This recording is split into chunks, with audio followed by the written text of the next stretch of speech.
Hey guys, what's up? So today, we got an unboxing video. This one's kind of cool. Originally, I wasn't going to do an unboxing video on this, and I was just going to do its own little, video. Oh, this is not going to work. But anyways, I just decided, why not do an unboxing video, while I've got it still in the package, so you guys can get my first reaction to it as well.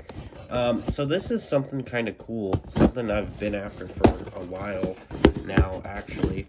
A few years back, I had found one on eBay, but did not have the money to purchase it, so I sent the link to Cameron, and he got it, but here it is.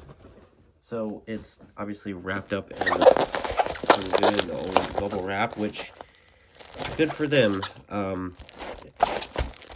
Securely wrapping it. Let's see. I also have another package coming from the same seller within the next week or so that's like a pretty big lot of some cool school bus stuff, so I'll also be doing a video on that once I get it. You can see what it is now. So it's a white All-American bank. These are pretty hard to find, honestly.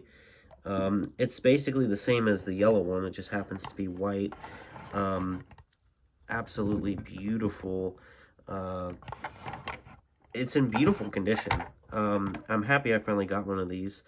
I guess it doesn't feel like there's any residue. I guess it does not have a back decal.